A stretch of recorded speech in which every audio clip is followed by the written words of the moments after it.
Une vidéo de test de cet LM805, matériel sur lequel je viens de remplacer le transfo d'alimentation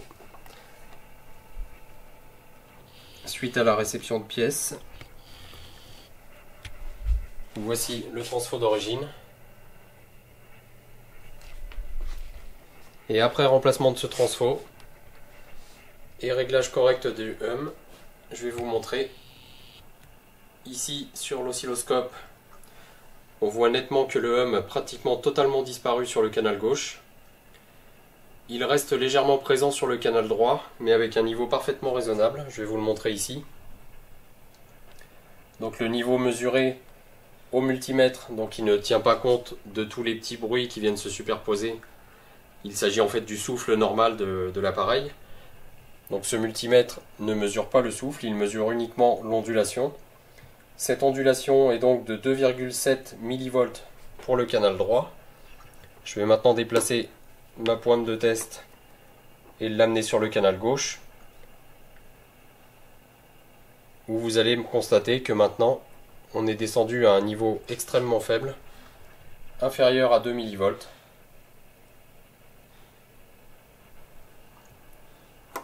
Donc là, c'est vraiment très bon. Ce que j'ai pu constater par contre, c'est que le tube qui est sur le canal droit avait une petite perte de gain à froid au démarrage. Alors je pense qu'il commence à montrer des signes de faiblesse. Alors les tubes 805 et 845 sont malheureusement très difficilement transportables.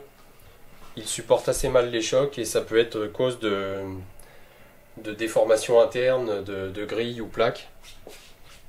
Et malheureusement, ça peut engendrer quelques soucis. Donc je pourrais recommander aux clients, pour être tranquille, de remplacer le tube qui est à droite. Je vais faire, si vous le souhaitez, un petit repère au marqueur pour ne pas le confondre avec l'autre. J'ai rabaissé les bias, parce que j'ai constaté que le client les avait réglées à des valeurs un peu trop élevées. Il me semble que les tubes 805 nécessitent entre 70 et 80 mA de courant. Donc là, on était sur des réglages de 100. Alors, il faudrait que je me reporte à la notice pour vérifier cela. Mais selon moi, 100 mA, c'est un petit peu trop pour ces gros tubes. Donc, j'ai raccordé, comme vous avez pu le constater, un générateur basse fréquence sur l'entrée line 1. Et je vais vous montrer maintenant que l'amplification est correcte, avec un niveau parfaitement symétrique sur les deux voies.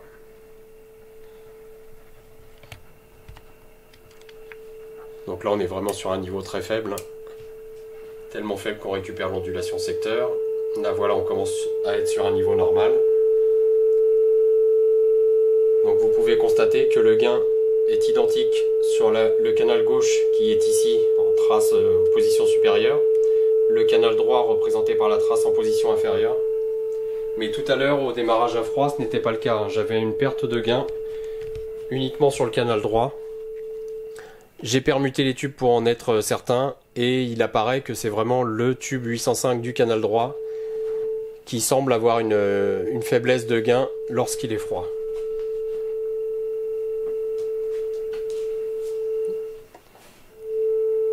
Donc j'ai vérifié le fonctionnement également de la contre-réaction, donc le négatif feedback, actuellement en position 1, je vais basculer en position 2, en position 3, puis en position 4.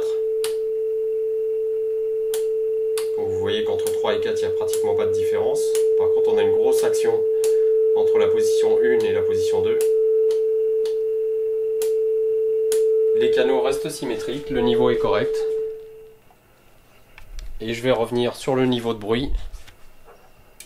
Donc je remets mon oscilloscope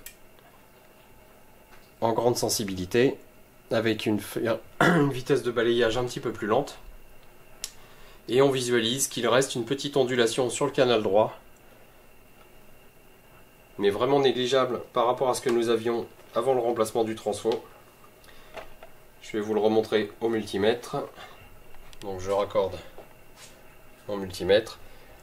Donc cette ondulation, sans la mesure des bruits parasites qui viennent se superposer dessus, est de 3 mV pour le canal droit. Et je bascule ce même multimètre sur la sortie gauche, où à présent on a un niveau de bruit légèrement inférieur à 2 mV.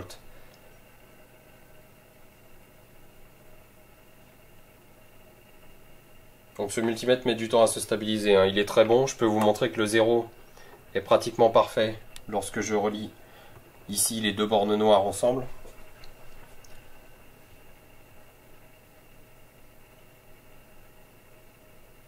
Mais il lui faut pas mal d'échantillons de mesure avant de finir par se stabiliser.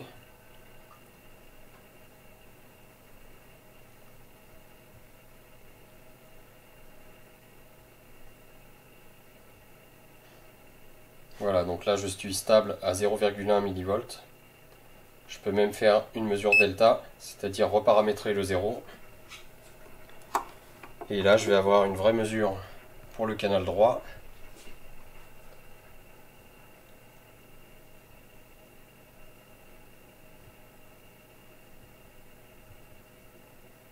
Voilà, on a une mesure stable à 2,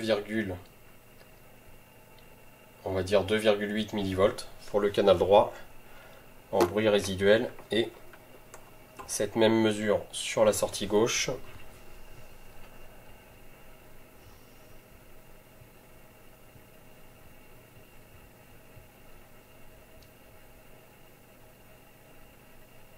Avec une mesure qui semble se stabiliser aux alentours de 1,44-1,45 mV. Donc ça se voit ici, hein, qu'on a un niveau de bruit très légèrement supérieur sur le canal droit. Le bruit de fond, lui, est parfaitement normal sur le canal gauche. Donc je pourrais conseiller quand même au client de remplacer vraiment le tube 805 du canal droit, puisqu'il apparaît que si je permute les deux tubes, le niveau de bruit, qui est ici légèrement plus supérieur à droite, lorsqu'on permute les tubes droite et gauche, devient supérieur pour la voie gauche et inférieur pour la voie droite. Donc on a vraiment un bruit important qui est capté par le tube 805, qui est en position actuelle V02. Donc je pourrais conseiller au client, pour optimiser le fonctionnement, de remplacer ce tube.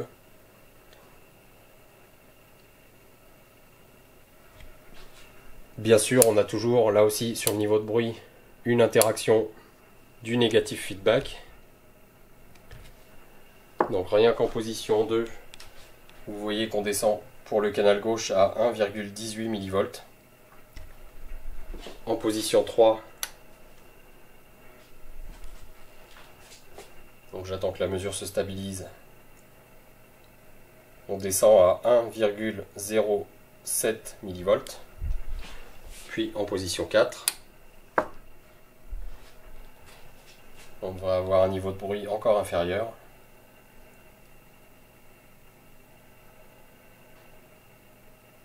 À 1,03 mV. Donc c'est vraiment très bon, hein. Là on est parfaitement dans les normes.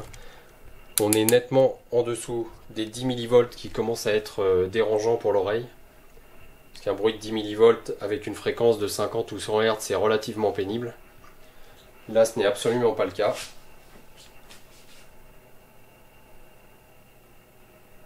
Vous pourrez entendre malheureusement avec ce petit caméscope là le stabilisateur qui fait beaucoup de bruit, qui est capté par le micro.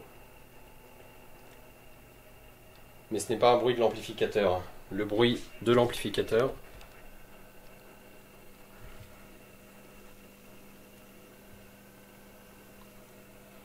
donc ici mon enceinte gauche, il s'agit de Klipsch RF35 avec un rendement de 98 décibels. Enfin, il me semble que c'est 98, c'est au minimum 96. Ici, le canal droit. Donc j'entends à l'oreille un très léger bourdonnement du canal droit, ce qui est parfaitement à la fois mesurable et visible à l'oscilloscope.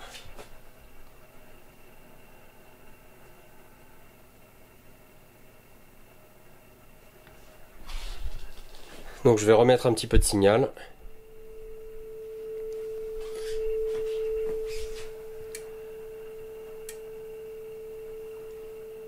Alors à chaud, les deux canaux sont parfaitement symétriques. Par contre à froid, j'ai décelé des petits problèmes sur le tube de la voie droite, le tube 805. Donc je pourrais recommander aux clients, par mesure préventive, de prévoir l'achat d'un tube 805 et de procéder à son remplacement. Puisqu'à froid, au démarrage, j'avais une perte de gain et on a un niveau de bruit légèrement supérieur sur la voie droite que sur la voie gauche. Et si je permute les tubes, ce niveau de bruit change, passe du canal droit au canal gauche. Donc il est bel et bien uniquement lié à ce tube 805. Voilà, pour moi cet appareil fonctionne parfaitement normalement. J'ai réglé le bias à 80 mA, donc c'est largement suffisant pour ce type de tube. Le hum balancer a été réglé au mieux pour les deux canaux.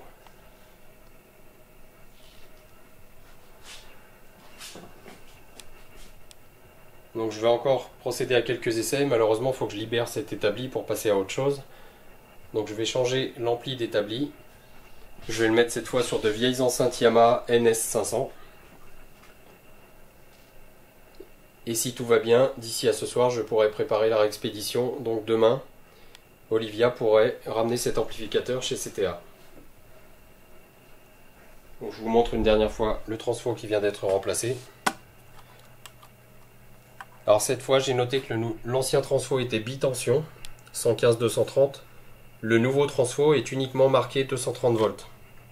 Donc il y a peut-être eu une modification interne, je n'ai pas démonté le transfo pour le vérifier.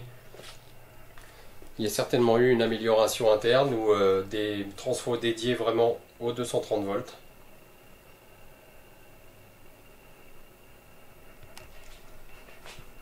Mais ce qui est très important, c'est que le bruit semble avoir totalement disparu sur le canal gauche, où j'ai une mesure de bruit de fond absolument correcte.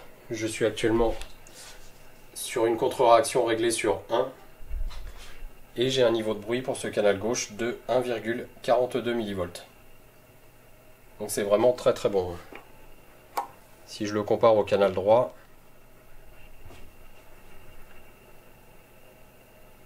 on a un niveau de bruit qui correspond pratiquement au double. Voilà, le seul conseil que je peux donner aux clients, c'est de prévoir le remplacement, je vous dis encore une fois, du tube V02 qui m'a semblé défectueux à froid. Là, il fonctionne correctement à chaud. Mais il est préférable d'anticiper un achat d'un tube afin de ne pas avoir de mauvaises surprises dès qu'il se mettrait par exemple à générer des craquements ou à vraiment avoir une faiblesse de gain.